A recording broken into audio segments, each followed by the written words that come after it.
ABC15 has been in weather action mode again today because of the extreme heat that was baking the valley for the second day in a row. This year feels like it's especially brutal because we've had 46 days above 110 degrees, 20 of those above 115. We also set a new record, hitting 119 3 days this year. And not much relief when the sun goes down either, with 28 days of lows above 90 degrees. Today will be day 29. If we don't drop below 90 before midnight. And those cooling centers, those are life-saving during extreme heat. But after hearing complaints about limited hours of operations at those centers, Nicole Grigg and the ABC15 investigators are now spot checking locations and asking the heat relief coordinators why doors can't stay open longer.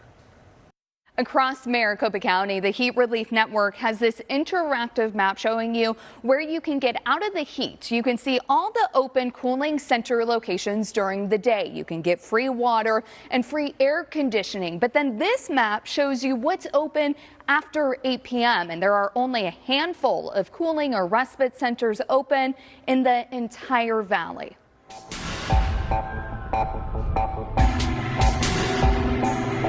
There's very little shade. Did they just close right now, or what did they say? They close every day around 4 o'clock. There's very little relief from the heat. The ABC15 investigators watching as people who were inside cooling centers had to leave as early as 3, 4, or 5 o'clock. There's just nowhere to go, honestly. We arrived 2 minutes after 3 on a Tuesday to the downtown Phoenix YMCA. Someone came to this gate right here and asked me if I need help. I asked if the hydration station was still open. They said that they closed at 3 o'clock, but I could come back tomorrow morning at 9 a.m. Meanwhile, across the street, people trying to get relief from the 108 degrees under some shade trees. We are walking in to the cooling center. ABC15 investigator Jennifer Kovaleski went to another cooling center from the heat relief map off Central Avenue. I was told this is a cooling station or center, is that correct? Near Indian School Park. Inside, she was told she can stay for 10 minutes, but then would have to leave. There was no one inside.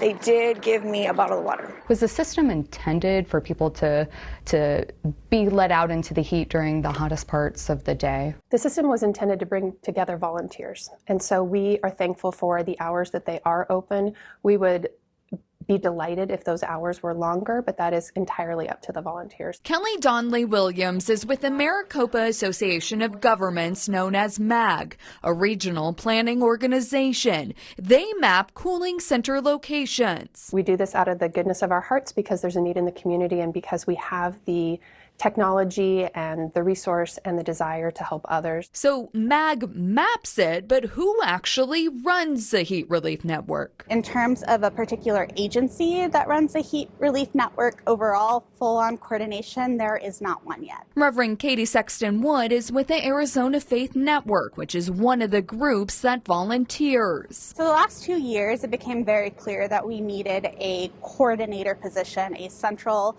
government entity that would coordinate this from top to bottom. But the ABC15 investigators found there's no central organizer, little to no oversight. We found a loosely organized program made up of city and county partners plus charities and churches. One of our strong rules is that individuals cannot participate if it's at a private home. But there are no rules when it comes to operating hours, capacity, services, or even how long individuals can stay.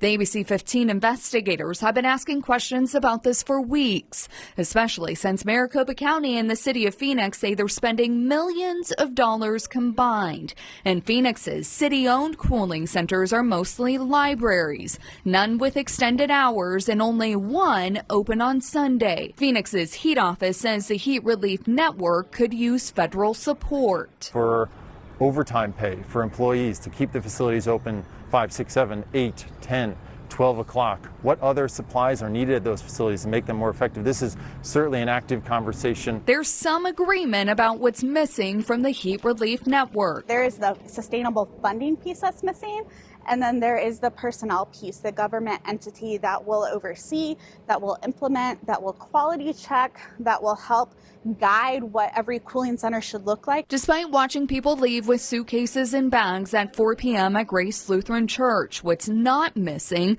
the desire to help. We are a little bit short-handed with what we have. If we had more employees to do this, we can even open at 6 in the morning and go all the way to 8 p.m. There are people like Stacy forced out, and it's not just the hours, but the days. Weekends are very difficult.